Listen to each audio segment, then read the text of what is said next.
আসসালামু আলাইকুম প্রিয় লিসেনার্স, ভূত এফএম উচ সাদাতের পক্ষ থেকে আপনাদের সবাইকে স্বাগত জানাচ্ছি। আমি ইমন। আশা করছি আপনারা সবাই ভালো আছেন। আজকে আপনাদের মাঝে একটি নতুন রূপে ফিরে আসলাম আমরা একটি ভয়ঙ্কর ভৌতিক ঘটনা নিয়ে। প্রিয় লিসেনার্স, আজকের এই আয়োজনটি আমি আশা করি আপনাদের অনেকটা ভালো লাগবে। তাই অনুরোধ থাকবে যে আজকের এই ঘটনাটি কোনো রকম স্কিপ না করে পুরোটা শোনার জন্য। তো এই মুহূর্তে কোনো রকমের কথা না বাড়িয়েই আজকে আমরা চলে যাচ্ছি আমাদের সেই ভয়ানক মূল ঘটনাটিতে। ঘটনাটির উৎপত্তি 1980 সাল থেকে। ঘটনাটি শেয়ার করেছেন মোহাম্মদ আবির হোসেন ভাই। তিনি পেশায় একজন সাংবাদিক। উনার এই ঘটনাটির ঘটনাস্থল হচ্ছে ঝালকাঠি জেলার নারিকেলতলা নামক একটি গ্রামে। ওই নারিকেলতলা গ্রামের পাশেই ছিল একটি ছোট গ্রাম, যেটিকে মানুষ গ্রাম বলতো না, তবে এটি একটি এলাকা বিশেষ যেটাকে মানুষ বলে থাকতো যে কাউখালী গ্রাম। ওই কাউখালী গ্রামের মধ্যে একটি কচা নদী নামক একটি মোহনা রয়েছে। ওই মোহনার মধ্যে এই ঘটনাটির উৎপত্তি। এখানে বিভিন্ন সময় বিভিন্ন মানুষের সঙ্গে ভয়ঙ্কর রহস্যময় গজার মাছ এবং লোহাকাঠ গাছের গুড়ি কেন্দ্রিক ঘটনা ঘটে গিয়েছে। রাজাপুর থানার পার্শ্ববর্তী গ্রাম যেটি কাউখালী, বিড়ালজুড়ি, আমরাচুরি, বোয়ালজন, গলারজন হাট, জগাইর হাট, এছাড়াও ওনাদের সুপ্তাগড়, নারকেলতলা, লেবুবনিয়া বাজার সহ সাতুরিয়া বড় খাল দিয়ে শিয়ালকাঠি হয়ে ডেকুটিয়া ফেরিঘাট হয়ে কচা নদীর বিস্তীর্ণ এলাকা জুড়ে এই রহস্যময় ভয়ঙ্কর গজার মাছটি এবং লোহাকাঠ গাছের গুড়িটি দেখেছে অনেক মানুষই। এদের চলার পথে নৌকা সরিয়ে দিয়ে তাদের পথ সুগম করে দেওয়ার কারণে ওখানে কোনো মাঝি বা কোনো মানুষের কোনো রকম ক্ষতি হতো না। তবে কিছু কিছু মানুষ লোভী যারা এদের পথ আটকানোর চেষ্টা করেছে, তাদের বড় রকমের কোনো সমস্যা হয়েছে এটি জানা যায়। প্রকারভেদে 1980 সাল থেকে 2005 সাল পর্যন্ত বিস্তীর্ণ এলাকায় এই ভয়ানক রহস্যময় গজার মাছ এবং লোহাকাঠ গাছের গুড়িটি নাকি লক্ষ্য করা গিয়েছে। এই দীর্ঘ সময় ধরে যুগের পর যুগ মানুষ এই রহস্যময় গজার মাছ এবং লোহাকাঠ গাছের গুড়িটির ভয়ানক সম্মুখীন হয়েছেন এবং বিপদগ্রস্ত পড়েছেন ওই এলাকার অনেক মানুষই, যাদের সাথে অনেক ভয়ানক কর্মকাণ্ডও ঘটে গিয়েছিল। আবির হোসেন ভাই ওই ভয়ঙ্কর গজার মাছ এবং লোহাকাঠ গাছের গুড়িটির ভয়াবহতা এবং এর ভয়ানক ঘটনাগুলো ওনার এলাকার অনেক মানুষের কাছ থেকেই তিনি শুনেছেন এবং এর ভয়াবহতা তিনি কতটা হয়েছিল সেটাও তিনি বুঝতে পেরেছেন। তিনি যেই মুরব্বীদের কাছ থেকে এই ঘটনাগুলো বেশি শুনতেন, সেই মুরব্বীগুলো এখন আর বেঁচে নেই। তবে ওনার যে মা ছিলেন, বাবা ছিলেন এবং ওনার মামি, নানা নানি, ওদের কাছ থেকেও কিন্তু এরকম ঘটনা সচরাচর তিনি শুনেছেন। ওনাদের এলাকার একজন প্রবীণ মাঝি যার নাম আব্দুল কাদের, যাকে আবির হোসেন ভাই ওনাকে নানা হিসেবে সম্বোধন করতেন। তো ওনাদের বাড়ি থেকে আব্দুল কাদের যে বাড়িটা ছিলেন, ওই বাড়িটার দূরত্ব ছিল প্রায় পায়ে হেঁটে গেলে 7-8 মিনিটের পথ। ওই নানার কাছ থেকেও কিন্তু তিনি এই ঘটনাটির ভয়াবহতা জানতে পেরেছিলেন। তবে তিনি আজ থেকে 12 বছর আগে একটি বার্ধক্যজনিত রোগের কারণে তিনি মারা গিয়েছেন। এই আব্দুল কাদের নানা তিনি একসময় ওই এলাকাতেই বিস্তীর্ণ এলাকা জুড়ে তিনি নৌকা চালিয়ে ওনার জীবিকা নির্বাহ করতেন। এই রহস্যময় গজার মাছ এবং লোহাকাঠ গাছের গুড়ি কেন্দ্রিক কাহিনীতে অনেকেই কিন্তু অনেক সমস্যা এবং ক্ষতিগ্রস্ত হয়েছেন। তাদের মধ্যে ওই আব্দুল কাদের নানাও ছিলেন কিন্তু একজন। উক্ত গজার মাছ এবং ওই লোহাকাঠ গাছের গুড়ি কেন্দ্রিক ঘটনা কিন্তু ঘটে গিয়েছিল একদিন আব্দুল কাদের নানার সঙ্গে। যেই ঘটনাটি কাদের নানার নিজ মুখে শুনেছেন ওই এনামুল হক আবির ভাই। আব্দুল কাদের নানা 1985 সালের দিকে বা এর আশেপাশে কোনো একটা সাল হবে, সম্ভবত আষাঢ় মাসে নৌকায় যাত্রী নিয়ে তিনি কাউখালী ঘাটের দিকে যেতেন। ফজরের আজানের সময় ওই নদীতে বাটার হওয়ার কারণে তিনি ওই সময় যে যারা যারা বাজার করতেন ওই কাউখালী বাজার থেকে তারা ওই সময় নৌকায় এসে বসে থাকতেন। তারা আগের দিন বলে রাখতেন কাদের নানাকে যে আমি কালকে বাজারে যাব, কাল সকালবেলা আমার জন্য একটা সিট রেখো যে আমি যাতে বসতে পারি, আমাকে কালকে বাজারে যেতে হবে। এই বলে কাদের নানার কাছ থেকে একটা কন্ট্যাক্ট করে নিতেন যে কালকে ওনার জন্য জায়গা রাখতে হবে নৌকাতে সকালবেলা। আর কাদের নানা আগের দিনে সবাইকে বলে রাখতেন যে ওনাদের নির্ধারিত যে জায়গাগুলো রয়েছে ওই জায়গাতে তারা এসে যাতে অপেক্ষা করে। আবার ওই কাদের নানাই কী করতেন যে ওনাদেরকে সময় মতো সবাইকে নৌকাতে করে নিতেন এবং ওই বাটার সময় কাউখালী বড় হাটের উদ্দেশ্যে সবাইকে নিয়ে তিনি রওনা হয়ে যেতেন। এইভাবে মোটামুটি তার ভালোই কেটে যাচ্ছিল দিনকাল। 1985 সালের আষাঢ় মাসের কোনো এক সোমবার দিন কাউখালী বড়বাজারে বাজার ছিল। তো তিনিও ফজরের আজানের আগে ঘর থেকে বের হয়ে যান কাউখালী বড়বাজারের উদ্দেশ্যে। তখন রাত আনুমানিক 3টা কি 4টা হবে। তখন আব্দুল কাদের নানা তিনি হারিকেন জানিয়ে তিনি নৌকা বাইতে শুরু করেন। খানিকক্ষণ নৌকা চালানোর পর তিনি লক্ষ্য করতে পারেন যে নিচে কিছু একটা শক্ত জিনিসের মধ্যে ওনার নৌকাটা আটকে গিয়েছে।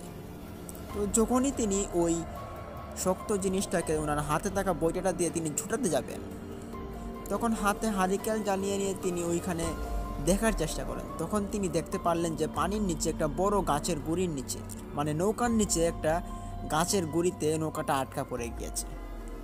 যেই তিনি গাছের গুঁড়িটাকে তিনি হাত দিয়ে সরিয়ে দিতে যান, সাথে সাথে ওনার হাত যেন ওই গাছের সঙ্গে আটকে যায়।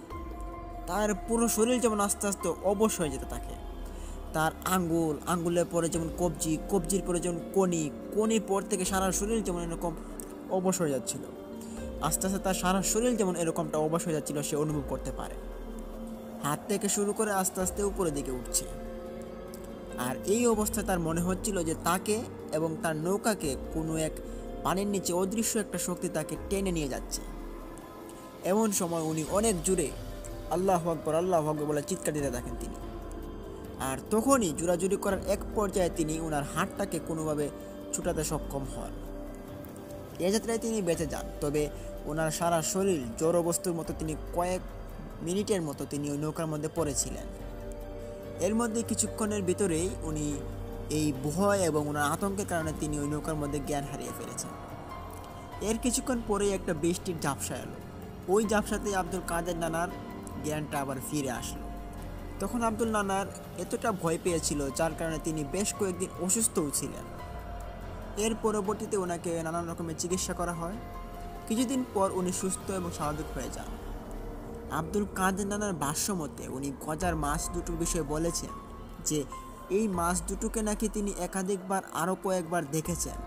কাউখালী বাজারের বড় নদীর মোহনা সহ এলাকার বিভিন্ন জায়গাতেই তিনি এই মাছটিকে দেখেছেন। আর ওই গজার মাছের মাথায় নাকি সিঁদুরের মতো লাল স্পষ্ট একটা টান দেখা যায়। মাছ দুটি পানির উপর দিয়ে বেশি বেশি যেত এবং একাধিক কোনো লোকের যদি টের পেত তাহলে কিন্তু ওই মাছগুলোকে আর দেখা যেত না। আর মাছ দুটির চোখ এতটা লাল ছিল যেমন মনে হচ্ছে যে ওই চোখ দুটো থেকে আগুন জ্বলছে, এমন একটা অবস্থা। এমন ভয়ঙ্কর অবস্থা দেখে যে কেউ অজ্ঞান হয়ে যেতে বাধ্য, এমনটি বলেছিলেন ওই আব্দুল কাদের নানা। তিনিও বলেছিলেন যে উক্ত কাঠের গুঁড়ি এবং ওই গজার মাছের সঙ্গে কোনো একটা সম্পর্ক রয়েছে, কারণ শুধু জোয়ারের সময় ওই বড় নদীর মোহনা থেকে ওই দুটো মাছ এবং ওই গাছের টুমগুলো জোয়ারের সময় বেশি আসতো। এগুলো উঠে আসতো, শুধু উঠে আসাতে সীমাবদ্ধ ছিল না, এগুলো পুরো এলাকা জুড়ে তারা বিস্তৃত বজায় রেখেছিল। তবে সাধারণতভাবে ওই গজার মাছ দুটি কোনো মানুষের কোনো ক্ষতি করতো না।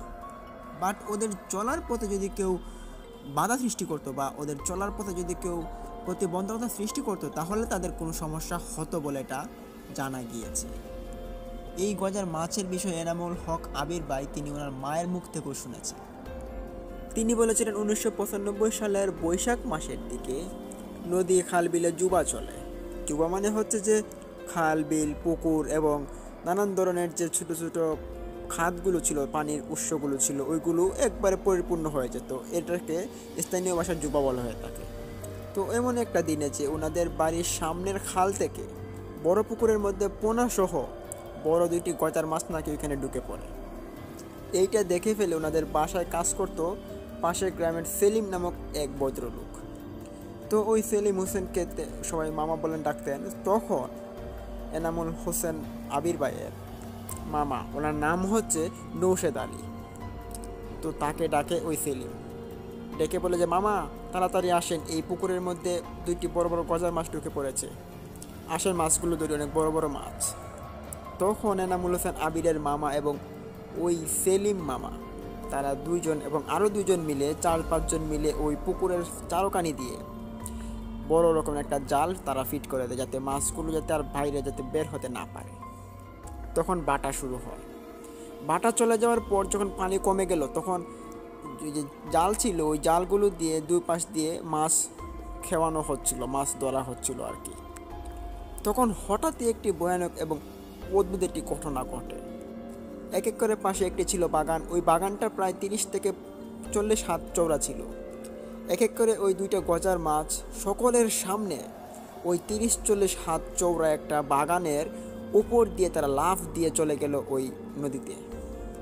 বিশাল দানব আকৃতির ওই বড় বড় দুইটা গজার মাছ কম করে হলেও নাকি 10 ফুট করে তো হবেই, মানে 10 ফুটের বেশি হবে, কম হবে না। গজার মাছ দুটোর এরকম সাইজ দেখে তারা বুঝতে পারেন যে এটা সেই গজার মাছ, যেটার গল্প তারা প্রায় সময় শুনে থাকেন যে এই গজার মাছগুলো এরকম অবস্থায় পরিলক্ষিত হয়, এবং যেটা তারা এই মাছগুলোকে সাধারণত মাছ বলে তারা ধরতে এসেছিল। তখন এই ঘটনা দেখে ওইখানে থাকা লোকজন সবাই হতবাক। তারা সবাই বলতে থাকে যে এটা তো কোনো স্বাভাবিক মাছ নয়, আর যেহেতু একটা গজার মাছ তো এত বড় তো হওয়ার কথা না। তারপরেও ওই যে 30-40 ফিট একটা বাগান, ওই বাগানটা যে লাফ দিয়ে পার হয়ে গেল, এটা তো কোনো মানে হয় না। কোনো মাছের পক্ষে কিন্তু এটা সম্ভব না যে এই এত বড় একটা জায়গা পার হয়ে যাওয়াটা, এটা তো হতেই পারে না। সবচাইতে আশ্চর্যজনক যে সত্যটা হলো যে মাছের সঙ্গে যে পোনাগুলো ঢুকেছিল ওই পুকুরের ভিতরে, ওই মাছগুলো চলে যাওয়ার পর যে পানিগুলো শুকিয়ে গিয়েছিল, তারপর কিন্তু একটা পোনাও দেখা গিয়েছিল না ওই পুকুরের মধ্যে। ওই মাছগুলোর একটা পোনাও ছিল না। তখন জাল টানার পর জালও কিন্তু ওই পোনাগুলো বাঁচেনি। তখন তারা বুঝতে পারেন যে কি বড় ধরনের একটা ভুল তারা করতে যাচ্ছিলেন। যদি কোনো কারণে এই বড় দুটো মাছগুলোর কোনো ক্ষতি হতো, তাহলে এই ক্ষতির মাসুলটা কিন্তু তারা নিজেরাই পড়তো না, এই ক্ষতিটা কিন্তু পুরো গ্রামের মধ্যে হয়ে যেত। পরে এলাকার যে জাফরাবাদক নামক একজন প্রখ্যাত আলেম আব্দুল হাই মৌলানার কাছে যখন এই ঘটনাটি পুরোটা খুলে বলা হয়, সব কিছু শুনে বোঝার পর তিনি বললেন যে এখন আর কোনো সমস্যা নেই, তোমরা সবাই ভয়মুক্ত। তবে যদি কোনো রকমের আঘাত বা কোনো রকম তাদেরকে ধরা হতো, তাহলে কোনো রকম বড় রকমের বিপদ কিন্তু ওই এলাকার মানুষকে ফেস করতে হতো। তো ওই হুজুর তখন মানুষকে জানান যে অনেক আগে নাকি ওই কাউখালী পুকুরের যে একটি খাল ছিল সাইডে, ওই খাল থেকে বড় রকমের দুইটি গজার মাছ এবং লোহা কাঠ গাছের গুড়ি নাকি এখানে উঠে আসতো এবং বিস্তীর্ণ এলাকা জুড়ে এগুলো চলাফেরা করত, যেটা উনি নাকি অনেকজন মানুষের কাছ থেকে শুনেছেন। এবং এই কাহিনীর সমস্যাটার জন্য ওনার কাছে অনেক মানুষই কিন্তু এসেছিলেন। তো ওই সময় কিন্তু হুজুর জানান যে একটানা যদি 12 বছর কোনো গাছ বা মাছ যদি কোনো মানুষের সংস্পর্শে যদি না আসে, তাহলে নাকি তারা দেওয়ারি হয়ে যায়। তার মানে হচ্ছে পানির নিচে যারা যারা বসবাস করে দেউরা, তখন তাদেরকে আয়ত্ত করে নেয়। তখন যদি কেউ তাকে ধরে বা ওদের কোনো ক্ষতি করার চেষ্টা করে, তখন তাদেরও ক্ষতি হয়, বিশেষ করে যারা তাদেরকে ধরবে। এই গজার মাছ সম্পর্কে আরও একটি বিষয় জানা যায়। ওই এনামুল হক আবির ভাইয়ের বাড়ির পাশে আক্কাব খলিফা নামক একজন লোক ছিলেন। তার মায়ের নাম ছিল সমীরন বিবি। তিনি কাপড় দিয়ে ছাপি বানিয়ে ওই পানিতে রেখে দিয়েছিলেন কুড়া দিয়ে। ছাপি হলো মাছ ধরার একটি জিনিস বিশেষ, যেটার ভিতরে যদি খাবার দিয়ে পানিতে রাখা হয়, তাহলে অনেকক্ষণ পর যদি ওইটা তোলা হয়, তাহলে নাকি অনেক মাছ ওইখানে পাওয়া যায়। তিনিও ঠিক তেমনটি করেছিলেন। একদিন তিনি ওই ছাপিটি তোলার সময় তিনি একটি গজার মাছের বাচ্চা পেয়েছিলেন ওইখানে। সেটি রান্না করে খাওয়ার পর তিনি উন্মাদ হয়ে গিয়েছিলেন। কোনো চিকিৎসায় আর ওই সমীরন বিবির কোনো কাজে আসছিল না। তারপর তিনি আর ভালো হন নাই। তো ওই এনামুল হক ভাইয়ের যে মামি ছিলেন, ওই মামির বাড়ি ছিল ওই এলাকার একেবারে সাইডে, গোয়াপুর নামক একটি অঞ্চলে তাদের বাড়ি ছিল। তো যিনি গত 2020 সালে কোনো এক বার্ধক্যজনিত রোগের কারণে তিনি মৃত্যুবরণ করেন। তো ওই মামির মুখ থেকে তিনি শুনেছিলেন ওই গজার মাছ কেন্দ্রিক এবং ওই লোহাকাঠ গাছ কেন্দ্রিক একটি লোমহর্ষক ভয়ানক ঘটনা। মামির কাছে জানতে চাইলে তিনি বলেন যে 1988 সালের মাঝামাঝি দশকের মধ্যে বৈশাখ মাসে ওই মামির মামা, ওনার নাম হচ্ছে আলহাজ হামির মামা, তখন ওনার বয়স ছিল প্রায় 70 এমন। তো মামির ছোটো ভাই মুনতাজ, তার বয়স ছিল তখন 40, এবং সাথে আরও কয়েকজন বয়সী লোকজন মিলে তারা কাউখালী নৌকা ঘাটে, ওই ঘাটটিতে তারা গিয়েছিলেন। ওই কাউখালী হাট বাজারটি হচ্ছে জালুকাঠি জেলাটির ভিতরে সবচেয়ে বৃহৎ একটি হাট বাজার। এমন কিছু নেই যা এই হাটে পাওয়া যায় না। যাই হোক, মামির মামা আলহাজ আব্দুল হামিদ তিনি তখন চিন্তা করলেন যে যেহেতু রাত্রিবেলা মানে ফজরের আজানের আগের দিকে নদীতে বাটা ওঠে, এই কারণে তিনি ভাবলেন যে রাত্রিবেলা তারা 3-4 জন মিলে ওইখানে বসে থাকবে এবং যখন বাটা উঠবে তখনই তারা নৌকা নিয়ে টান দিবে ওই বাজারের উদ্দেশ্যে। তো যেই কথা সেই কাজ, ওই দিন রাত্রিবেলা 4 জন তারা রেডি হন ওই বাজারে যাওয়ার জন্য। রাত তখন মধ্যরাত হয়ে গিয়েছে।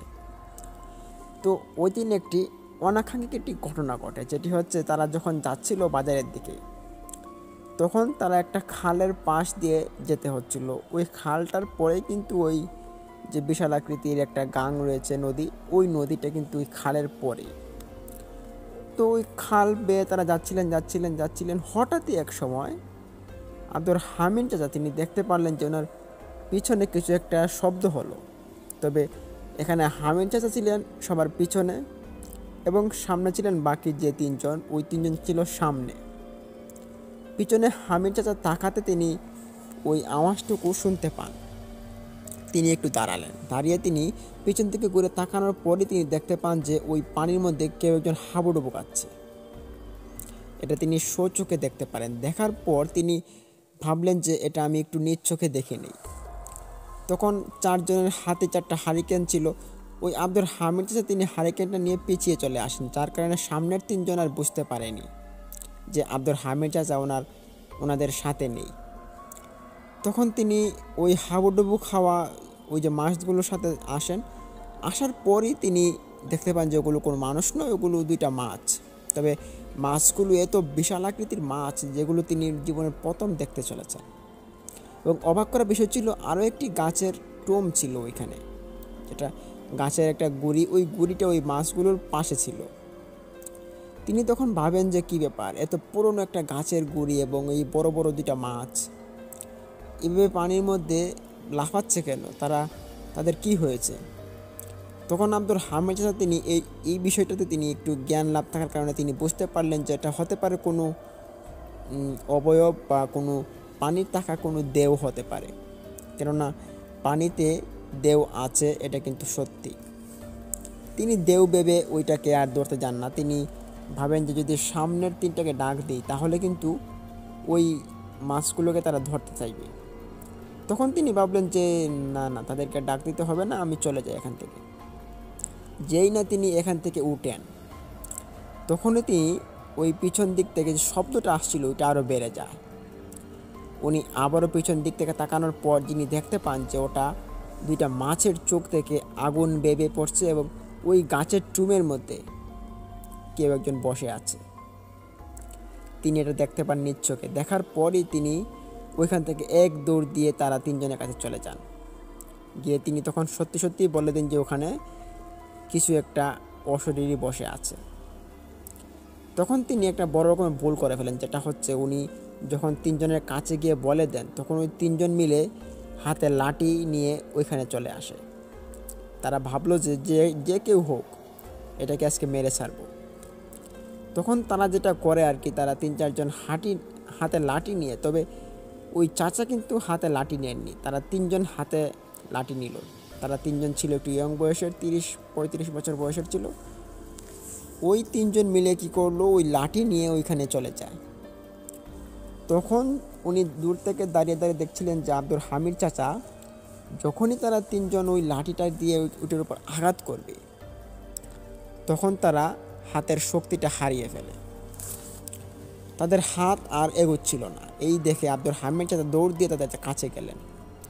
গিয়ে দেখতে পান যে মাছগুলো ঠিকই নাড়াচাড়া করছে এবং তাদের হাতে হারিকেন, হাতটা শক্ত হয়ে আছে এবং যে হাত দিয়ে আঘাত করার চেষ্টা করেছিল ওই হাত কোনোভাবেই লড়ছে না। এই দেখে এখানে তারা খুব ভয়ে কান্না করা শুরু করে দিল 3 জন। এদিকে আব্দুল হামিদ চাচা তিনি পড়ে গেলেন একটা মহামুসিবতে।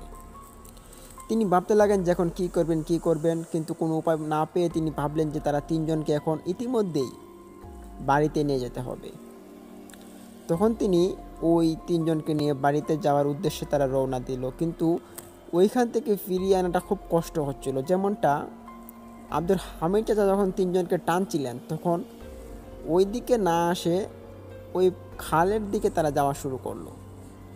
মানে তারা তিনজনকে ওই পানি থেকে কেউ একজন অশরীরীভাবে খুব জোরে জোরে টান শুরু করে দিল। এটা তিনি আব্দুল হামিদ চাচা তিনি দেখতে পান এবং দেখার পরপরই তিনি জোরে আল্লাহু আকবার বলে তিনি তাদেরকে আবারও টান শুরু করেন। তবে এক পর্যায়ে ওই তিনজনের যে হাতের টানগুলো ছিল ওইটা একটু হালকা হয়, তখন তিনি আরও একটু জোরে টান দিয়ে ওদেরকে ওইখান থেকে নিয়ে চলে আসে। আনার পর একটা নীরব আশ্রয়ে বসেন। তারা বসার পর দেখতে পান যে ওই তিনজনের হাত সোজা হয়ে আছে, কেউ হাত নাড়াতে পারছে না, এই অবস্থা। তখন হামিদ চাচা তিনি তাদেরকে বকতে লাগলেন, বললেন যে তোমাদেরকে না করেছিলাম এখানে না যাওয়ার জন্য, আমারই ভুল হয়েছে, আমি যদি তোমাদেরকে না বলতাম আজকে তোমাদের এই দিনটা দেখতে হতো না। তখন আর কি করার, তখন তাদেরকে নিয়ে বাড়িতে যেতে হবে। তবে এই দিনটা ছিল তাদের জন্য একটু অন্যরকম, কেননা এখানে যে দুইজনকে তারা নিয়ে এসেছিল তাদের ব্যবসা ছিল, যে ব্যবসায়ের কাঁচামালগুলো তারা ওই বড় বাজার থেকে তারা নিয়ে আসতেন। তো ওই বাজারেও আর যাওয়া হবে না, আর তাদের ব্যবসাটাও হবে না, এই বলে তারা ক্ষান্ত দেন যে এখানে আজকে আর ব্যবসা করতে হবে না। তো এভাবে তারা বাড়িতে ফিরে আসেন। বাড়িতে ফিরে আসার পর দেখতে পারেন যে তাদের স্ত্রীরা দেখতে পান, বাড়ির লোকজন দেখার পর জিজ্ঞেস করা হলে বলে যে এরকম এরকম অবস্থা। তখন ডাক্তারের কাছে নিয়ে যাওয়া হয় পরদিন, কিন্তু ফলপ্রসূ কোনো লাভ হয়নি। তাদের যে হাত, ওই হাতগুলো একবারে অবশ হয়ে গিয়েছে। তখন দৌড়াদৌড়ি করতে করতে 1-1.5 বছর পর প্রায় একটা ভালো কবিরাজের দেখা পেয়ে ওই তিনজনের হাত ঠিকঠাক হয়, একবারে পুরোপুরি ভালো হয়ে পড়ে। তো এরকম ঘটনা কিন্তু আরও অনেক মানুষের সঙ্গেই ঘটে গিয়েছে, যে এই পানির নিচে দেও নিয়ে। পানির নিচে দেও আছে এটা কিন্তু সত্যি, তবে এটা যে দেখেছে সে এটার গভীরতা এবং ভয়াবহতা অনুভব করতে পারবে। প্রিয় লিসেনার্স, এই ছিল আমাদের প্রথম ঘটনা। এখন আমরা চলে যাচ্ছি আমাদের দ্বিতীয় ঘটনা, ব্ল্যাক ম্যাজিকের ঘটনায়, যেটি একটি ভয়াবহ কালো জাদুর রূপ নিতে চলেছে। প্রিয় লিসেনার্স, ইতিমধ্যেই একটি কথা আপনাদের মাঝেও বলতে চাইব যে প্রথম ঘটনাটি কেমন লেগেছে। যদি ভালো লেগে থাকে তাহলে ভিডিওতে লাইক দিন, কমেন্ট করুন এবং শেয়ার করে বন্ধুবান্ধবদের মাঝে আজকের এই নতুন এপিসোডটি সবার কাছে শেয়ার করে জানিয়ে দিন। এবং অবশ্যই আমাদের সেই ইউটিউব চ্যানেলটিকে সাবস্ক্রাইব করুন, পাশে থাকা বেল আইকনটি অন করে রাখুন, যাতে আমরা ভিডিওগুলো আপলোড করার সাথে সাথে আপনারা নোটিফিকেশন পেয়ে যান। তো এই মুহূর্তে আর দেরি না করে আমরা যাচ্ছি আজকের দ্বিতীয় ঘটনাটিতে। আজকের যে দ্বিতীয় ঘটনাটি, সেই ঘটনাটি খুব ইন্টারেস্টিংভাবে আপনাদের মাঝে উপস্থাপন করার চেষ্টা করছি, এবং এই ঘটনাটি একটা ইন্টারেস্টিংয়ের রূপ নিতে চলেছে, যার কারণ হচ্ছে এটি একটি কালো জাদুর ঘটনা। এই ঘটনাটি ঘটে যায় ময়মনসিংহ জেলার একটি গ্রামে, যে গ্রামের নাম মোহনাপুর। ওই মোহনাপুর গ্রামের মধ্যে শোনা যেত আগে অনেক মানুষের কালো জাদুর ঘটনা, এবং এখানে অনেক ব্ল্যাক ম্যাজিকের ঘটনা দিয়ে মানুষ অত্যাচারিত এবং নিপীড়িত অনেকভাবেই কিন্তু মানুষের সাথে অন্যায় অত্যাচার করা হতো। হ্যাঁ, এটি হচ্ছে আজকের এপিসোড। প্রিয় লিসেনার্স, এই যে কালো জাদুর ঘটনা, আপনারা যারা এই বিষয়ে জানেন বা বুঝেন তারাই কিন্তু এর ভয়াবহতা এবং গভীরতা টের পাবেন। ঘটনাটির সময়কাল আজ থেকে অনেক দিন আগের ঘটনা, এটি প্রায় 2008 সালের ঘটনা। উক্ত ঘটনাটি শেয়ার করেছেন অমিত ভাই। ওনার ভাষ্যমতে এই ঘটনাটি ঘটে যায় ওনার এলাকার এক প্রতিবেশীর সাথে, যে প্রতিবেশীর বাড়িতে ওনারা কয়েকদিন পরপরই বেড়াতে যেত। বিশেষ করে যখন বড়ইয়ের সিজন আসতো, তখন বড়ই খাওয়ার জন্য ওই বাড়িতে মানুষ প্রচুর ভিড় করতো। এই বাড়িতে 4-5টা বড়ইয়ের গাছ ছিল, যেগুলোর মধ্যে খুব মিষ্টি মিষ্টি বড়ই হতো। কেউ কেউ কিনে অথবা কেউ ওনাকে বলে বড়ই পেরে নিয়ে আসতো। তখনকারই সময়টা ওনার 2টা মেয়ে ছিল এবং অনেক সম্পত্তি ছিল, যার কারণে ওনার যে মেয়েগুলো ছিল ওইগুলোকে বিয়ে করার জন্য অনেক খান থেকেই পাত্ররা আসতো, সম্বন্ধ আসতো, তবে তারা রিজেক্ট করে দিত, কেননা বর পছন্দ হয় না, এটা হয় না, ওটা হয় না, মিলে না, যোগ্যতা হয় না, এরকম আর কি। তখন এমনই অবস্থা চলতে থাকে ওনার বড় মেয়ের সাথে। ওনার বড় মেয়ে প্রায় তখন অনেক বড় হয়ে গিয়েছিল, তার বয়স প্রায় 17 বছর কি 18 বছর হয়ে গিয়েছে। এমত অবস্থায় ওই গ্রামের শেষ কিনারায় একটা বাড়ি ছিল। ওই বাড়িটার মধ্যে একটা সম্ভ্রান্ত পরিবারের একজন লোক ছিলেন। ওনার একটাই ছেলে ছিলেন, তবে ছেলেটা বেশি ভালো ছিল না, উল্টাপাল্টা নেশাপানি করতো। ওই ছেলেটাই বিয়ের জন্য আর কি ওই বাড়িতে আসেন। তবে এখানে আমি একটা কথা আপনাদের মাঝে বলতে চাচ্ছি যে যার সঙ্গে ঘটনাটি ঘটে গিয়েছে ওনার নামটা আমি আপনাদের কাছে বলতে পারছি না, তার জন্য আন্তরিকভাবে দুঃখিত। এর কারণ হচ্ছে যার সাথে ঘটনাটি ঘটে গিয়েছে তিনি ওনার নাম বলতে নিষেধ করেছেন। যেহেতু নামটা বললে ওনার নামটা ছোট হয়ে যাবে, তার কারণে নামটা আমি বলছি না। তো যাই হোক, ওই যে বিয়ের কথাটা আসছিল, তখন ওই বিয়ের সম্বন্ধ ওই ছেলের বাবা নিয়ে আসে ওই বাড়িতে। তখন সময়টা ছিল বৈশাখ মাস। ওই বৈশাখ মাসে তখন ওই দুইটা মেয়ের বাবা কাজ শেষ করে তিনি বাড়িতে আসেন প্রায় দুপুরবেলা। ওই দুপুরবেলা খাওয়ার জন্য যখন বাড়িতে আসার পরেই তিনি দেখতে পান বাড়িতে 4-5 জন মেহমান। কি ব্যাপার, মেহমান কেন বাড়িতে? তখন ওনার স্ত্রী বললেন যে ওনারা সম্বন্ধ নিয়ে এসেছেন আমাদের প্রিয়ার ব্যাপারে। তখন বলেন যে সম্বন্ধ নিয়ে এসেছে, ভালো কথা, বাড়ি কোথায় ওদের, আমি তো দেখিনি এখনো।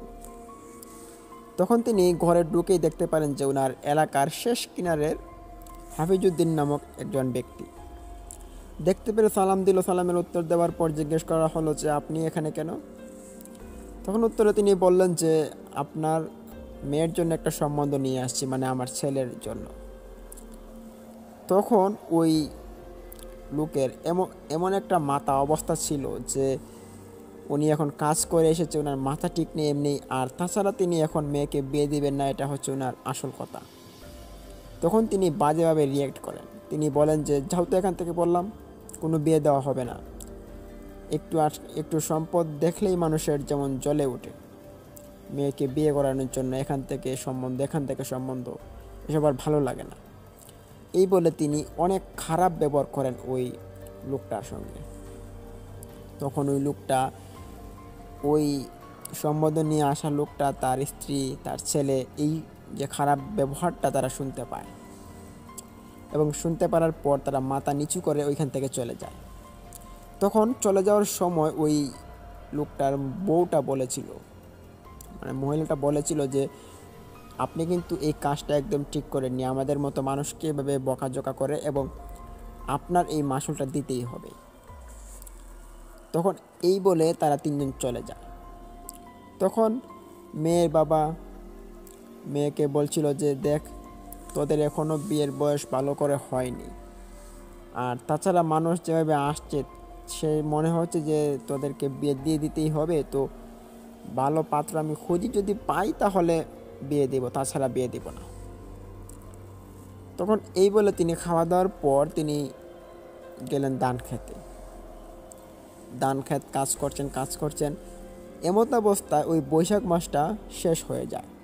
যখন তিনি ওই ধান ক্ষেতের যে ধানগুলো ছিল, খের ছিল, ওইগুলো সব যখন সংশোধন এবং সুরক্ষায় নিয়ে চলে যাওয়া হয়, তখন আর কোনো কাজ নেই, তখন উনি ফ্রি।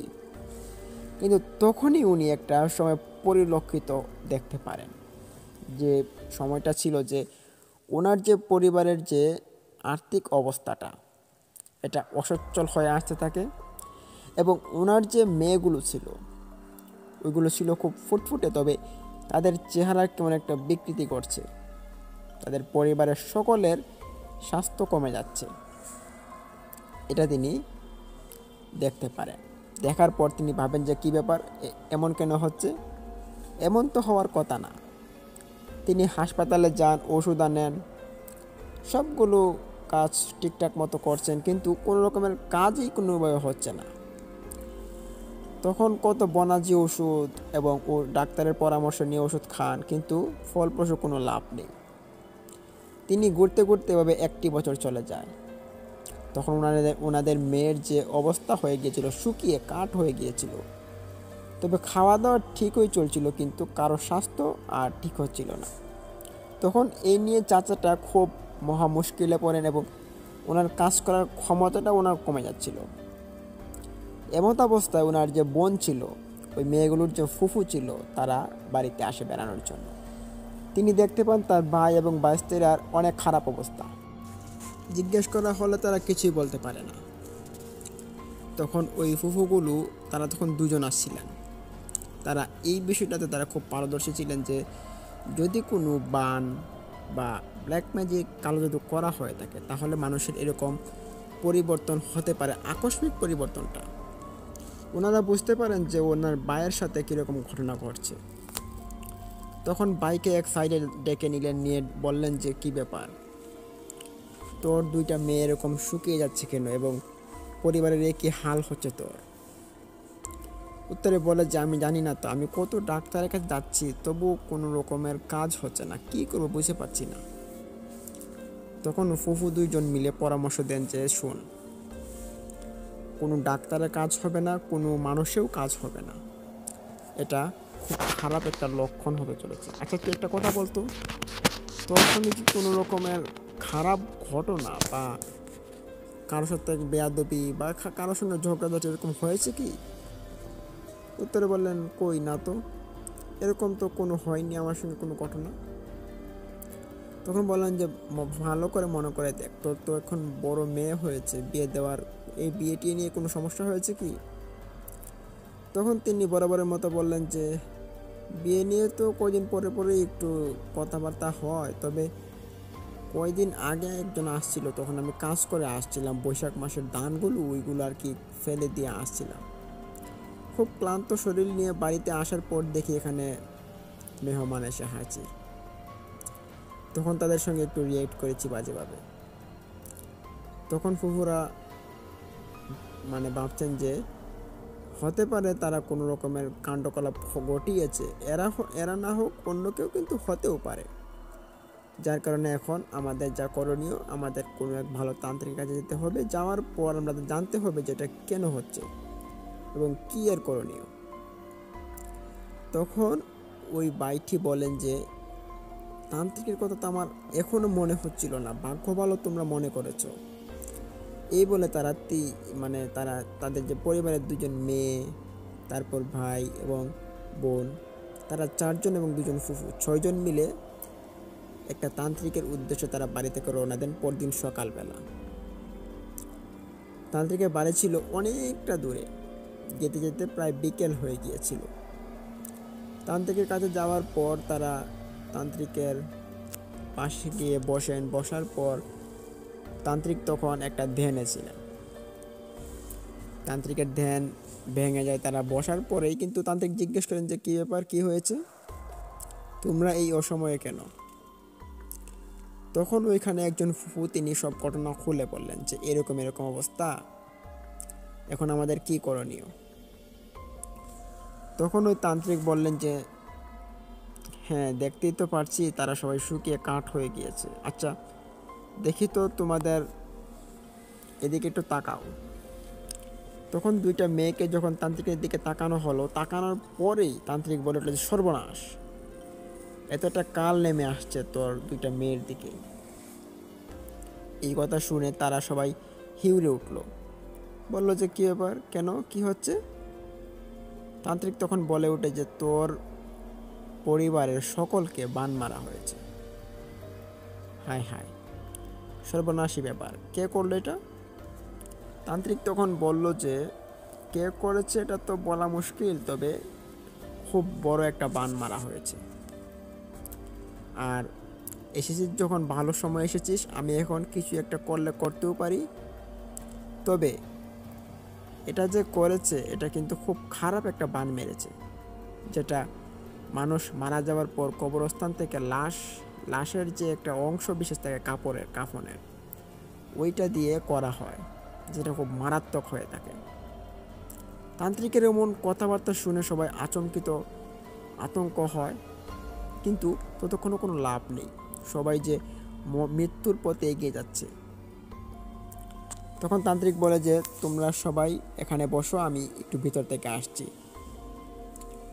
তখন তান্ত্রিক মশাই তিনি ভিতরে গেলেন, যে 4টা তাবিজ নিয়ে আসলেন। ওই তাবিজগুলো তখনই ও চারজনের হাতে পরিয়ে দেন। দেওয়ার পর বললেন যে তাবিজগুলো কোনোদিন খুলবা না, তবে এখন আরও কাজ আছে বাকি, যেগুলো করার পর তোমরা এখন একটু ওই বানটা কাটতে পারে।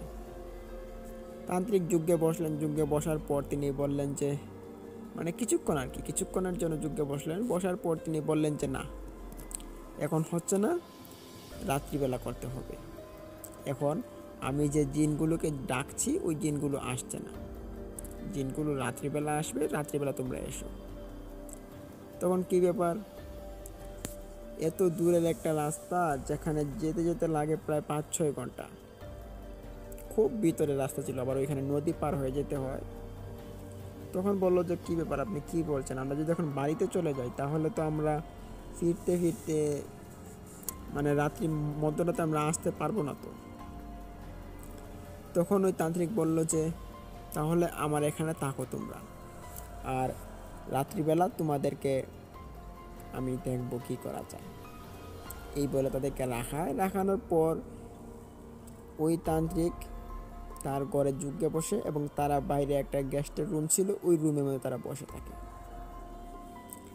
বসতে বসতে বসতে প্রায় 12টা বেজে গিয়েছে। 12টার সময় যখন তান্ত্রিকের কাছে যাওয়া হয়, গিয়ে বলা হলে বলে যে এখন না, আর একটু পরে।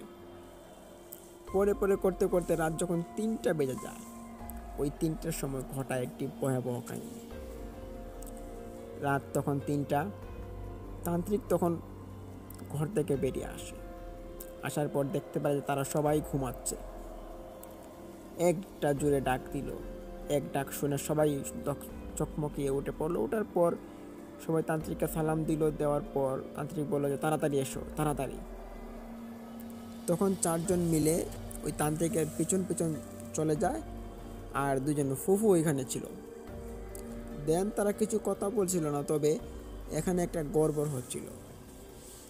গড়বড়টা ছিল ওই তান্ত্রিক 4জনের হাত চেক করলেন। হাত চেক করার পর সবাইকে বললেন যে সবার চোখের 1 ফোঁটা করে পানি লাগবে, এবং সবাই যে কোনো একটা উপায়ে কান্না করেন, এবং 1 ফোঁটা করে সবাই পানি দেন ওই তান্ত্রিকের হাতে। ওই তান্ত্রিকেই কিন্তু ওই চোখের পানিগুলো দিয়ে করে আরেকটা কুফরি, যে কুফরিটা করার পর তারা ভালো হয়ে যায়। তখন অনেকক্ষণ ধরে এইটা চলাকালীন সময় যাচ্ছিল। হঠাৎ করে তাদের মনে হলো যে 4জনের সঙ্গে এই কুফরিটা ঘটে গিয়েছিল। ওই 4জনের মনে হলো যে তাদের শরীর থেকে কিছু একটা বেরিয়ে গিয়েছে। তখন তারা 4জন মানে সেন্সলেস হয়ে পড়ে ওইখানে, এবং ওই 2জন ফুফু দেখতে পারে। দৌড় দিয়ে আসার পর তান্ত্রিক বলল যে ধরবে না, কেউ ধরবে না। বলে ঠিক আছে, ধরবো না। তবে তারা দাঁড়িয়ে থাকে। তান্ত্রিক যজ্ঞ শেষ করার পর তাদের জ্ঞান ফেরানো হলো। জ্ঞান ফেরানোর পরেই তারা দেখতে পারে যে নতুন একটা পৃথিবীতে যেমন তারা আসার পর ওই ফুফুকে দেখার পরেই কিন্তু ফুফুকে বলেন আমরা কোথায়, কি ব্যাপার, তোমরা কি জ্ঞান হারানোর সঙ্গে সঙ্গে স্মৃতিও হারিয়ে ফেলেছো? কিন্তু তখন না, তারা বুঝতে পারে যে তারা তান্ত্রিক কাছে আসছিল, তবে অজ্ঞান হয়ে যাওয়ার কারণে তারা একটু আউট হয়ে যায় আর কি। তখন ওইখানে ওই তান্ত্রিক কিছু মন্ত্র পড়ে দিলেন এবং কিছু তাবিজ দিলেন, আরও ওইগুলো তারা পড়লেন। পড়ার পর তান্ত্রিক বলল যে এখন তোমরা স্বাধীন, তোমাদের আর কোনো ক্ষতি হবে না, তোমরা এখন শরীর স্বাস্থ্য ঠিক হয়ে যাবে। তখন ঘটনা কিন্তু এখানেই শেষ হয়ে গেলে পারত, কিন্তু না, ঘটনা যে আরও অনেক ঘটার বাকি, সেটা শুনতে তখন বুঝতে পারবে। ওই দিন যখন তারা বাড়িতে চলে আসার পর তারা দেখতে পারে যে তারা ওই দিন থেকে কিন্তু 1টা মাস যাবৎ তাদের শরীরের যে পরিবর্তনটা আকস্মিকভাবে তার এটা ভালো হচ্ছে, আগের মতো হচ্ছে। এটা দেখতে পেয়ে সবাই খুশি।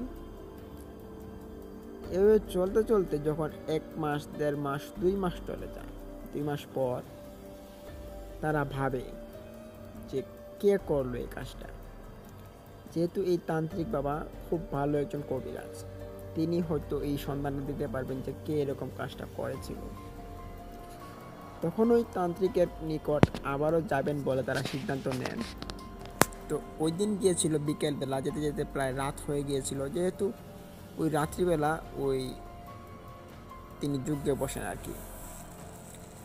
রাত্রিবেলা গেলেন, গিয়ে তান্ত্রিককে ডাকলেন। ডাকার পর তান্ত্রিক খোলার পর দেখতে পারেন যে এরা আবারও আসছে আজকে। কী ব্যাপার, কী হয়েছে? আজকে কোনো সমস্যা হলো নাকি? না, আজকে কোনো সমস্যা হয়নি, তবে আজকে একটা সমস্যার সমাধান আপনার কাছ থেকে আমরা জানতে এসেছি। কী ব্যাপার, কী সমস্যার সমাধান? তখন তারা তান্ত্রিককে খুলে বলল যে দেখুন, আপনি তো আমাদেরকে এই কালো জাদু বানটা থেকে আমাদেরকে মুক্ত করেছেন, তো আপনি হয়তো বলতে পারবেন যে আমাদেরকে কে এরকম জাদুটা করেছিল। আমরা তাকে শাস্তি দিতে চাই, আমাদেরকে কম ভুগিয়েছে নিয়েছে। তখন তান্ত্রিক বলে যে হ্যাঁ, এটা করতে পারো, তবে এটা করার পর কিন্তু তোমরা তার উপর কোনো ক্ষতি করতে পারবে না। তবে আমি কিন্তু কোনো রকম ক্ষতির কাজ করি না, মানুষকে উপকার করার জন্য উপকার করি আর কি। আমরা ঠিক আছে, আমরা তাদেরকে পুলিশে দেব, যাতে করে তারা এরকম কাজ আর দ্বিতীয়বার কোনো মানুষের সাথে না করে। তখন তান্ত্রিক বলল 2 দিন পরে আসো তোমরা। 2 দিন পরে যখন আবারও যাওয়া হয় তান্ত্রিকের বাসাতে, যাওয়ার পর তান্ত্রিক তাদের হাতে একটা পানির বোতল দেন। ওই বোতলের ভিতরে ছিল একটা পোকা, তবে এটা পোকা বলা যাবে না, এটা এমন একটা পোকা ছিল যেটা ওই তান্ত্রিকের হাতে করা পোকা। এই পোকার রহস্যটা কিন্তু তান্ত্রিক ওদেরকে বলেনি, তবে এটা বলেছে যে কালকে এই পোকাটা অদৃশ্য হয়ে যাবে। এটা কি আসলেই কোনো পোকা ছিল? আচ্ছা, যাই হোক, এই পোকাটার আগে তিনি বলেছেন যে এই পোকাটা তোমার বাড়ি থেকে ছাড়ার পর যার বাড়িতে গিয়ে এই পোকাটা চুম্বন ফেলবে সেই বাড়িটা থেকেই তোমাদেরকে কুফরি করা হয়েছে। তখনই ওই পোকাটাকে সকালবেলা ছাড়া হয়। পিছনে 2 জন মিলে ফলো করছে পোকাটা কোথায় যাচ্ছে। যেতে যেতে যেতে যেতে অনেক দূরে চলে যায় একটা পাহাড়ের ভিতরে। ওই পাহাড়ের ভিতরে একটা গুহা রয়েছে, ভয়ানক দেখাচ্ছিল সব পরিপাটি। ওই গুহার ভিতর যখন তারা প্রবেশ করার পরই তারা দেখতে পারে যে এখানে একটা বৃদ্ধ লোক বসে আছে, তান্ত্রিক মতো দেখাচ্ছে। তিনি গিয়া সালাম দেওয়ার পর তিনি জিজ্ঞেস করলেন যে কী ব্যাপার, কোনো কাজ করতে হবে? তখন তারা বললেন যে না, কোনো কাজ করতে হবে না, তবে আপনি তো আমাদের খুব সর্বনাশ একটা করে ফেলেছেন। বলুন, 1, 1.5, 2 মাস আগে কেউ কি আপনার কাছে এসেছিল এরকম একটা বান মারার বিষয়ে?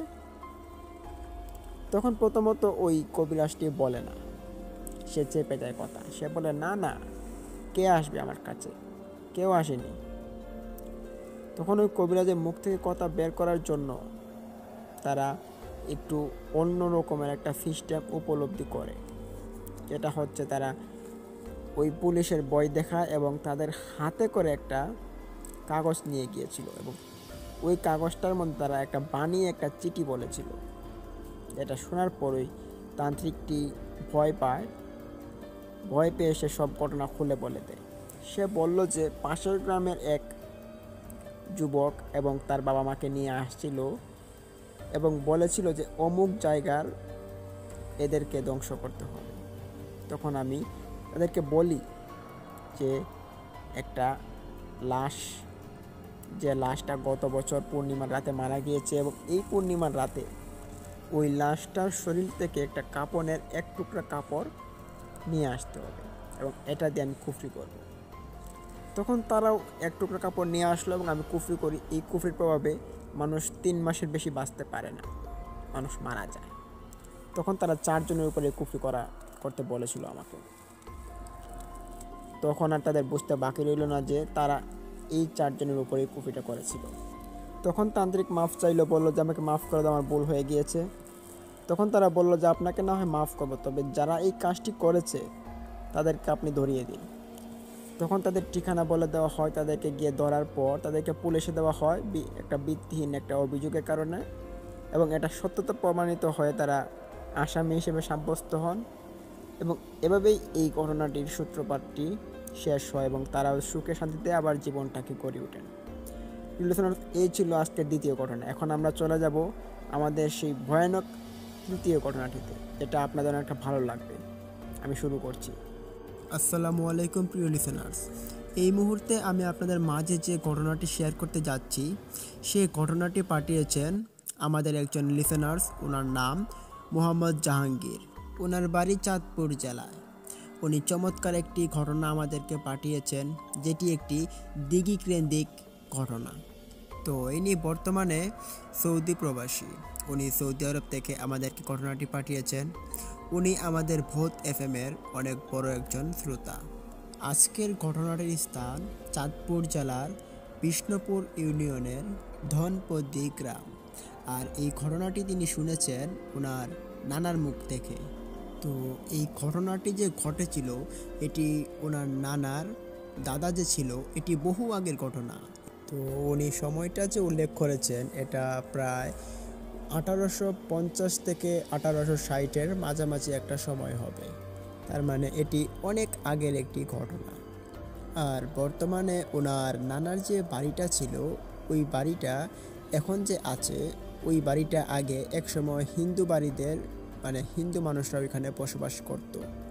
আর ওনার নানার যে বাড়ি, ওই বাড়ির নাম হচ্ছে প্রদানিয়া বাড়ি। তবে প্রদানিয়া বাড়ির নামটা হলেও সবাই রামরা বলে ওই বাড়িটাকে চেনে থাকে, এক নামে সবাই চিনে থাকে। আর ওই রামরা বাড়িটির পাশে একটি দিঘি আছে। ওই দিঘির যে 3 পাশে ওই বাড়িটি অবস্থিত। তার মানে হচ্ছে দিঘির যে দক্ষিণ, পশ্চিম এবং পূর্ব, ওই দিকটি দিয়ে ওই বাড়িটি এখানে রয়েছে। এরই মধ্যে বাড়ির যে উত্তর পাশটা ছিল, ওই উত্তর পাশে ছিল একটি রাস্তা। ওই রাস্তা দিয়ে মানুষ, ওই গ্রামের সকল মানুষই শহরে আসা যাওয়া করে থাকত। তো এই দিঘি কেন্দ্রিক এই বাড়িটির নাম রাখা হয়েছে। তো চাঁদপুরে যে মানুষজন আসা যাওয়া করতো, তারা সবাই এই দিঘিকে এক নামে চিনত, রামরা দিঘি বলে।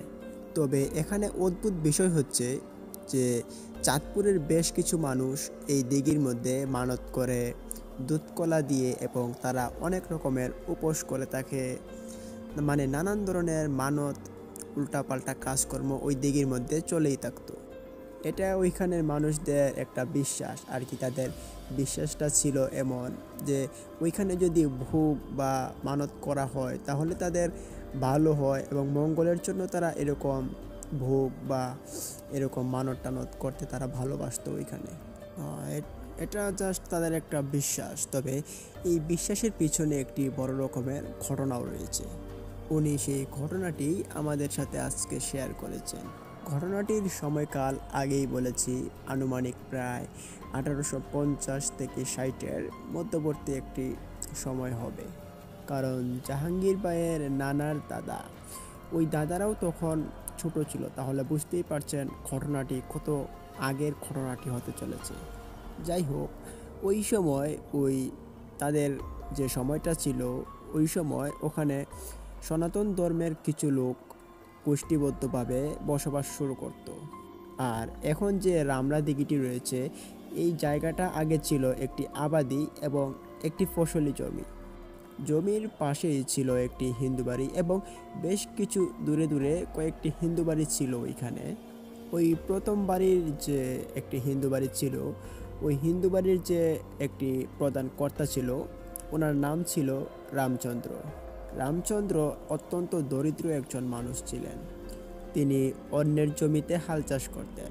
ওনার বাড়িতে 2টা গরু ছিল। ওই 2টা গরু দিয়েই কিন্তু উনি মানুষের হাল চাষ করতেন, মানুষের ক্ষেত খামারে কাজ করতেন। তবে দেখা গেল যে মানুষের ক্ষেত খামারে হাল চাষ করানোর পর তারা তাকে একটা ছোট্ট একটি অংশ দিত এবং ওই অংশটা সে ফলিয়ে সে তার নিজের যে বাড়ির যে রোজগারটা এবং যে খাবার দাবারটা সে ওইটা চালিয়ে নিতে পারত। আর রামচন্দ্রের নামেই কিন্তু এই দিঘির নামকরণটি করা হয়েছিল। যাই হোক, তখনকার সময়ে ওই যে সনাতন ধর্মের যে লোকগুলো ছিল, তারা ওই জায়গাতে চাষাবাদ করত। এখন যে জায়গাটা পুকুর হয়ে আছে, ওই পুকুরটাতেই তারা চাষাবাদ করে তাদের ফসল ফলাতো এবং নানান ধরনের কাজকর্ম এখানে করে থাকতো। এমনকি আশেপাশে যে চাষাবাদের জমিগুলো ছিল তারা ওইগুলোতেও চাষবাস করত। তবে তাদের এখানে একটা মেজর একটা প্রবলেম ছিল, সেটি হচ্ছে তাদের পানির একটা ভয়াবহ সমস্যা ছিল। মানে তাদের ওই যে গ্রামটিকে তারা সনাতন ধর্মের লোকেরা একটা ছোট কলোনির মতো তৈরি করেছিল। তবে তারা এখানে গোষ্ঠীবর্গ হয়েই থাকতো। তখন তাদের আশেপাশে কোনো বিশুদ্ধ পানি খাবারের মতো বা গোসল করার মতো তেরকম কোনো পানি ওইখানে ব্যবস্থা ছিল না, অনেক দূরে যেতে হতো। বিশেষ করে ওই সনাতন ধর্মের লোকদের যে স্ত্রীরা ছিল, মেয়েরা ছিল, তাদের খুব কষ্ট করতে হতো ওই বিষয়টা, পানির বিষয়টা নিয়ে।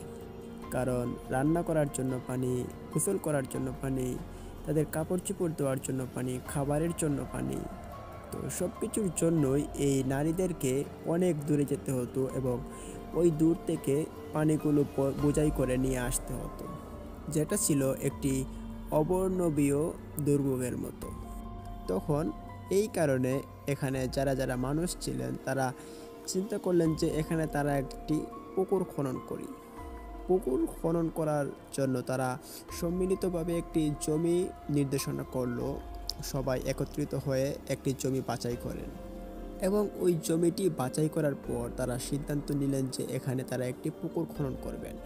আর যেহেতু তারা বাইরে থেকে কোনো শ্রমিক আনতে পারবেন না, তার জন্য তারা নিজেরাই ওইখানে পুকুর খনন করার কাজে লেগে পড়েন।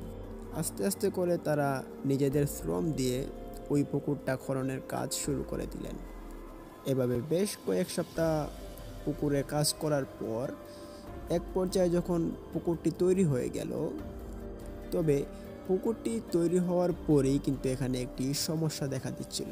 তো সমস্যাটি হচ্ছে ওই যে পুকুরের যে পানি, ওই পানিটা বেশি দিন থাকতো না, কিছুদিন পর পরই পানি শুকিয়ে যেত ওই পুকুরের ভিতর থেকে।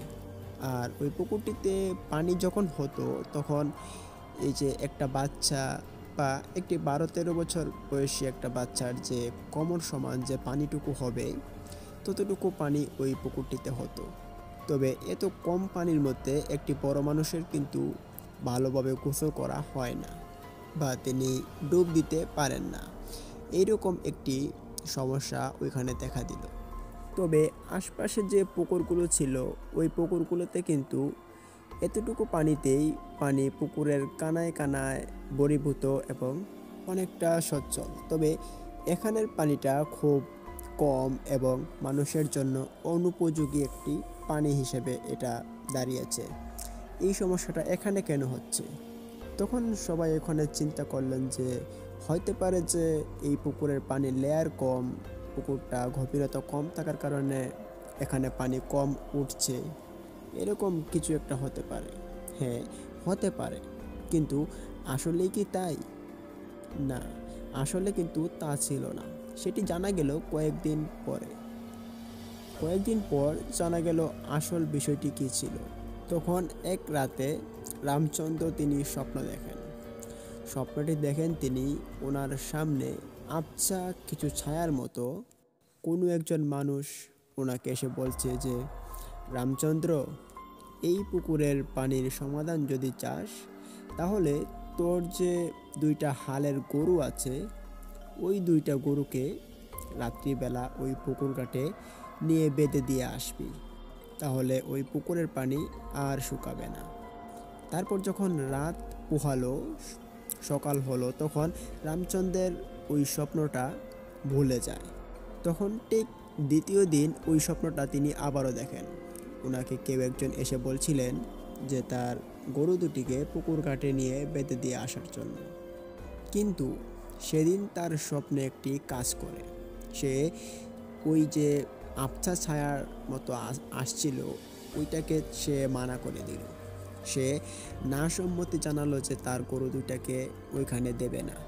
সে তাদেরকে বলে দেয় যে সে পুকুর ঘাটে গরু বেঁধে আসবে না, কারণ তিনি অত্যন্ত গরিব মানুষ। এই গরু দুটোই ওনার সম্বল। এই গরু দুটি দিয়ে অন্যের জমিতে হাল চাষ করে তারপর ওনার সংসার চালান। তো তিনি ভাবছেন যে এই গরু দুটাকে যদি তিনি ওই পুকুর ঘাটে বেঁধে দিয়ে আসে, এখন কথা হচ্ছে যদি গরু দুটার ক্ষতি হয়ে যায় তাহলে ওনার সংসার চলবে কিভাবে? এজন্যই তার যে স্বপ্নটা ছিল, স্বপ্নে যারা যারা আসছিল তাদেরকে সে না সম্মতি করে দেয়। তাদেরকে গরু দেওয়া যাবে না এটা সে বলে দেয়। গরু দুটো দেওয়া তার পক্ষে সম্ভব নয়।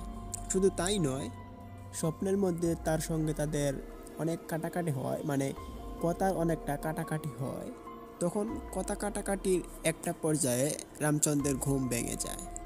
আর যখন ঘুম ভাঙে তখন রামচন্দ্র ভাবেন যে হয়তো কোনো দুঃস্বপ্ন ছিল এটা, তাই তিনি আর তখন কিছু মনে করেননি, বা তখন তিনি ওই স্বপ্নটার কোনো গুরুত্বও দেননি। এইভাবে কিন্তু বেশ কয়েকদিন অতিবাহিত হয়ে পড়ে এবং তিনি ওই স্বপ্নটার কথা ভুলেও যান। তবে কিছুদিন পরেই যখন তিনি আবার রাত্রিবেলা ঘুমাতে গেলেন, ঘুমানোর পর তিনি একটি স্বপ্ন দেখলেন।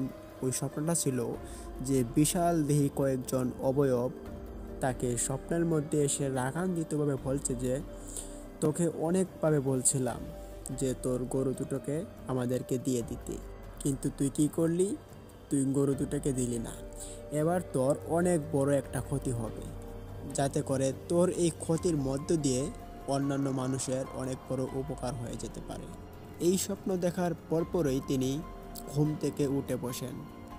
তখন খুব ভয় পান তিনি ওই স্বপ্নটা দেখে। ওনার সারা শরীর কেঁপে যায়। পাশে থাকা তার স্ত্রী জিজ্ঞেস করেন, কারণ পাশে থাকা তার স্ত্রী তার উঠে যাওয়াটা দেখে তারও কিন্তু ঘুমটা ভেঙে যায়। তখন তার স্ত্রী তাকে জিজ্ঞেস করেন যে কি হয়েছে। তখন পুরো ঘটনাটি ওনার স্ত্রীকে খুলে বলেন যে শুরুতে যে ঘটনাটি তিনি দেখেছেন স্বপ্নগুলো, সেই স্বপ্নগুলো ওনার মনে পড়ে এবং আজকের রাতে যে ঘটনাটি দেখেছেন এই সবগুলো ঘটনা ওনার স্ত্রীকে পুরোপুরিভাবে খুলে বললেন। তখন ওনার স্ত্রী বললেন যে ও কিছু নয়, তুমি হয়তো কোনো রকমের দুঃস্বপ্ন দেখেছো, শুয়ে পড়ো, সমস্যা নেই। স্ত্রীর সান্ত্বনায় তিনি শুয়ে পড়েন। ঠিক এইভাবেই কয়েকটা দিন অতিবাহিত হয়ে পড়ে আবারও। তখন ইতিমধ্যেই আগের মতো করে এই ঘটনাটিও তিনি আগের মতো ভুলতে শুরু করেছেন, কিন্তু ভোলার শেষ পর্যায়ে কিন্তু ওনার সাথে একটি মর্মান্তিক ঘটনা ঘটে যায়। তা হলো রামচন্দ্রের একটি কন্যা সন্তান ছিল। তার বয়স আনুমানিক 13 থেকে 14 বছর বয়স এমন হবে। তার নাম কি ছিল তা জাহাঙ্গীর ভাইয়ের নানা তিনি বলতে পারেননি। যে মেয়েটির এক্স্যাক্টলি যে নামটা ছিল সেটা জানা যায়নি। তো ওই মেয়েটি অন্যান্য ছেলে মেয়েদের সঙ্গে খেলাধুলা করার পর ওই দিঘিতে গোসল করার জন্য নেমে পড়ে। শুরুতেই বলেছি যে পুকুরে কিন্তু মানুষ ডুবে যাওয়ার মতো কোনো এত বেশি পানি ছিল না। একটি 12-13 বছর বয়সী ছেলে বা মেয়ের তার কোমর সমান পানি এরকম পানি ছিল। সুতরাং ওইখানে তো কোনো বাচ্চা ডুবে যাওয়ার কোনো প্রশ্নই আসে না। ওই পানিতে তারা ডুব দিত এবং ডুব দিয়ে প্রতিদিন ওইখানে গোসল করত এবং অন্যান্য মানুষ কিন্তু তাদের মতো একই কাজ করত। কেউ কেউ তাদের ঘর থেকে কিছু বিশেষ একটা পাত্র বা কিছু একটা ব্যবহারের সাহায্যে তারা পানি দিয়ে গোসল করত। যেহেতু পানির মধ্যে নামার পর পানিটা একদম ময়লা হয়ে যায়, গোলা হয়ে যায়, সেই কারণেই অনেকে এই কাজটি করত। কারণ পুকুরে তো এত বেশি পানি নেই, কি করবে। যাই হোক, সবার সঙ্গে যখন ওই দিন রামচন্দ্রের মেয়ে গোসল করার জন্য পুকুরে নামে এবং পানিতে নেমে অন্য বাচ্চাদের সঙ্গে খেলাধুলা করছিল, এরই মধ্যে রামচন্দ্রের মেয়ে নাকি ডুব দেয় পানির মধ্যে। বেশ কয়েকটা বাচ্চা ওইখানে রামচন্দ্রের মেয়েকে পানিতে ডুব দিতে দেখেছে, কিন্তু কয়েক মিনিট পার হয়ে যায়, কিন্তু রামচন্দ্রের মেয়ে যে সেই ডুব দিয়েছে কখন, সে আর পানি থেকে উঠে আসছে না। এদিকে বাচ্চা কাচ্চারা বলছে যে কী ব্যাপার, ও কোথায় গেল, এত অল্প পানিতে সে কোথায় গেল।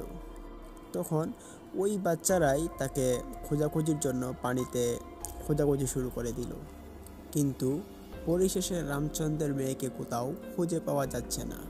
ছেলেমেয়েরা চিৎকার চেঁচামেচি শুরু করে যে এই মেয়েকে পাওয়া যাচ্ছে না। তখন ছোট ছোট বাচ্চাদের এরকম চিৎকার চেঁচামেচি শোনার পর বাড়িতে যে অন্যান্য বড় বড় সদস্যরা ছিল তারা সবাই বেরিয়ে চলে আসে তারা এসে রামচন্দ্রের মেয়েকে অনেক খোঁজাখুঁজি করে। পুকুরটাতে খোঁজাখুঁজির পরও কিন্তু রামচন্দ্রের মেয়েকে খুঁজে পাওয়া যায় না। কিন্তু এই ছোট্ট একটা জায়গার মধ্যে একটা বাচ্চা হারিয়ে যাবে, এটা কি আদৌ পসিবল? আদৌ পসিবল নয়, কারণ আমাদের স্বাভাবিক জ্ঞান চিন্তা বলেছে এই বিষয়টা একটা কাকতালীয় বিষয়, এটা আদৌ পসিবল হতে পারে না। কারণ যেখানে পানি অল্প সেখানে একটি জলজ্যান্ত মেয়ে কীভাবে হারিয়ে যেতে পারে? পানি যেহেতু অনেকটা গভীর হতো তাহলে অন্য বিষয় ছিল, কিন্তু পানি তো অনেকটা কম ছিল এখানে। পরিশেষে অদ্ভুত ব্যাপার যে রামচন্দ্রের মেয়েকে আর কোথাও খুঁজে পাওয়া যায় না। যাই হোক, রামচন্দ্রের স্ত্রী এবং আত্মীয় স্বজন সবাই মিলে অনেক কান্নাকাটি করে। ওই রাত্রে ওই দিন রামচন্দ্র যখন আবারও ঘুমিয়েছিল তখন সে আরও একটি নতুন স্বপ্ন দেখে। সেটি হচ্ছে সেই বিশালদেহী অবয়বগুলো তার স্বপ্নে আবার এসে বলছে যে তোকে আগেই বলেছিলাম তোর গরুগুলো আমাদেরকে দিয়ে দিতে, কিন্তু তুই আমাদের কথা শুনলি না, তাই তোর মেয়েকে আজকে আমরা নিয়ে গেলাম। এরপর তার ঘুম ভেঙে যায়, আবারও সে কান্নায় ভেঙে পড়ে। তবে সবচেয়ে আশ্চর্যের বিষয় হলো যে পরদিন সকালবেলা যে ঘটনাটি ঘটে সেই ঘটনাটিকে দেখার জন্য কিন্তু ওইখানে কেউই কিন্তু প্রস্তুত ছিল না। পরদিন ভোরের আলো পড়তেই যখন মানুষ ঘুম থেকে ওঠার পর খেতে যাচ্ছিল তাদের বলদ এবং হাল নিয়ে ক্ষেত চাষাবাদ করার জন্য, তখন তারা পুকুরটাকে দেখার পর তারা বলেছে, আরে এ কি সেই পুকুর যেটা আমরা খনন করেছিলাম? এটা তো এমন ছিল না। সবাই দেখে তখন যে ওই পুকুরটা বিশাল আকৃতির একটি দিঘি হয়ে গিয়েছে।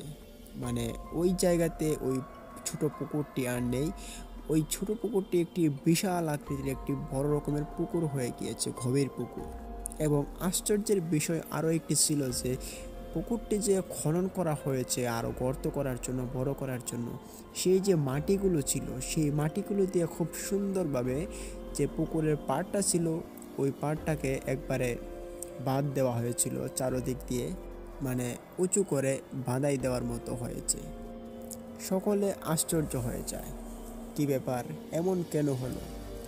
আর ওই দিঘিতে পানি কানায় কানায় পানি ভর্তি। তখন এলাকার যে বড় বড় আলেম হুজুর ছিলেন যারা, বা পুরোহিত ছিলেন যারা তাদের ধর্মের, তখন সেখানে সবাই একই কথা বলে যে এই কাজটি কোনো মানুষের কাজ নয়, এটি জিনেদের কাজ। জিনেরাই এটিকে এখানে খনন করে দিয়েছে। যাই হোক, এভাবে কেটে যায় কয়েকটা মাস, কয়েক বছর। আস্তে আস্তে মানুষ ভুলে যায় তখন রামচন্দ্রের সেই ছোট্ট মেয়েটির কথা। এরপর ওই দিঘি কেন্দ্রিক কিছু নতুন নতুন ঘটনার সৃষ্টি হয় সেখানে। তা হলো রাতের বেলা যখন মানুষ খুব দূর দূরান্ত থেকে মানুষ বাড়িতে ফিরে, তখন দিঘির পাশ দিয়ে যেহেতু একটি উত্তর পাশ দিয়ে যাতায়াতের পথ ছিল, এখন যেটা রয়েছে তখনও তেমনই ছিল, তবে এখন একটু উন্নত হয়েছে। তখন ছোটোখাটো একটা রাস্তা ছিল। তখন মানুষজন দিঘির উত্তর পাশ দিয়ে যাওয়ার সময়, যাতায়াত করার সময় তারা দেখতে পেত যে দিঘির ঠিক মাঝখানে একটি নৌকার মতো, তবে না, নৌকা না এটা, তার উপরে একটি লাল শাড়ি পরা বধূ আকৃতির মতো বধূ একটি মেয়ে এর উপরে বসে আছে। সবাই দেখতো এবং ভাবতো যে এটি হতে পারে রামচন্দ্রের সেই মেয়েটি, যে মেয়েটি পানিতে ডুবে মারা গিয়েছিল। এটি দেখে সবাই কম বেশি ভয় পেত ওখানে যাতায়াত করার সময়। তখনকার ওইখানের মানুষ মানে যত দ্রুত ওই পথ দিয়ে হাঁটাহাঁটি করে চলে যাওয়া যায় সেরকম যাওয়া হাঁটাহাঁটি করতো। তবে ওই জায়গাটিতে মানুষ খুব কম দাঁড়াতো, অনেক মানুষই কিন্তু এখানে ভয় পেত। তবে কোনো রকমের মানুষের কোনো ক্ষতি বা কোনো বিপদ আপদ ওইখানে হয়নি। তারপর থেকে যে ওই বাড়িতে যখন কোনো হিন্দু মানুষের বিয়ে বাড়ি বা কোনো অনুষ্ঠান হতো তখন দিঘির গাটলায় উঠে আসতো স্বর্ণের থালা, প্লেট এবং বিভিন্ন বড় বড় আসবাবপত্র, যেগুলো দিয়ে এই একটি বড় রকমের অনুষ্ঠান বা কিছু সম্পন্ন করা যায়। প্রিয় লিসেনার্স, এইখানে যে ঘটনাটা আমি বলছি বা আমাকে যেটা বলা হয়েছে, এই ঘটনাটি আমি এবং আমাদের যে টিম মেম্বাররা রয়েছে তারা ওইখানে গিয়েছিলাম হবিগঞ্জে রতনপুর জমিদার বাড়িতে। ওই জমিদার বাড়িতে যে পুকুরটা আছে ওই পুকুরটাতেও কিন্তু থালবাটি উঠে আসার যে কাহিনীটা ওইটা কিন্তু এখানে চলমান আছে। তো এখানেও কিন্তু একই রকম একটি ঘটনা আছে। তো যাই হোক, এই ঘটনাটি আমি পড়ছি না, এতটুকু পড়ছি না, আমি স্কিপ করে যাচ্ছি, কেননা এই ঘটনাটি এতটুকু আপনারা জানেন। কারণ অনেক প্রান্তেই অনেক দিঘিতেই কিন্তু বাংলাদেশের দেখা যেত যে অনেক রকমের ছোট ছোট দিঘি যেগুলো কোনো এক কারণবশত গায়েবীভাবে উঠেছিল এবং ওইগুলোর মধ্যে হাঁড়ি পাতিল উঠতো এবং অনেক কিছুই কিন্তু দেখা যেত এরকম ছোট ছোট পুকুরগুলোতে। তবে আমি ঠিক তার পরের অংশটিতে আসছি। ওই দিঘিতে খুবই ভয়ঙ্কর একটি ঘটনা, যে ঘটনাটি মানুষের আজ পর্যন্ত মুখে মুখে রয়েছে। রামচন্দ্রের মেয়ের ঘটনা তো রয়েছেই, কিন্তু আরও একটি ঘটনা যেটি খুবই দুঃখজনক এবং সকলের সামনে কিন্তু দিনের বেলা ওইখানে ঘটেছিল, এবং যার সঙ্গে ঘটনাটি ঘটেছিল তার নাম হচ্ছে হিরণ। সে মাছ ধরার কাজ করত। ওই হিরণ কিন্তু ওই এলাকাতে জেলে হিসেবে পরিচিত ছিল। তখন ওই ঘটনার বহুদিন পরে যখন মানুষ ওই দিঘিতে মাছ চাষ করত, তখন কিছু মানুষ ওই দিঘিতে মাছ ছাড়ার কাজ করত, মাছ ছাড়তো বাইরে থেকে কিনে এনে, এভাবে তারা দিঘিটাকে একটু চাষাবাদ করত। তবে আমি আগেই বলেছিলাম যে এই দিঘিটাতে কোনো মানুষের কোনো রকমের ক্ষতি হতো না। মানুষ হয়তো বা রাত্রিবেলা দিনের বেলা কিছু একটা দেখতে পেত, তবে কারো কোনো রকমের ক্ষতি হতো না। যার কারণেই জেলেরা এবং কিছু মানুষ মিলে ওই দিঘিতে মাছ ছাড়তো, মাছ চাষাবাদ করতো এখানে। আর যখন ওই মাছগুলো অনেকটা বড় হতো, পরিমাণ মতো বড় হয়ে গেলে মাছগুলোকে পুকুর থেকে তুলে নিয়ে বাজারে নিয়ে তারা বিক্রি করত। তো এমনই একটি ঘটনা, যেটি মাছ তোলার সময় হয়ে যায়, তখন বেশ কিছু জেলে যে চতুর্দিকে যে বের দিয়ে একটি জাল ফালা হয়, ঠিক তেমন জাল গ্রামে আপনারা থাকলে চিনতে পারবেন, সে জালটি ওই পুকুরে টান দেওয়া হয়। তখন জালগুলোকে ঠিকঠাক মতো ছড়িয়ে দেওয়ার জন্য ওই মাঝখানে একটি নৌকা ছিল। ওই নৌকাতে দুইজন মানুষ ছিল। তার মধ্যে ওই নৌকাতে একজন ছিল হিরণ জেলে। তারপর এক পর্যায়ে যখন ওই দিঘিতে মাছ ধরার জন্য জাল ফেলা হয়, তখন ওই হিরণ জেলে ছিল ওই দিঘিটির ঠিক মাঝখানে।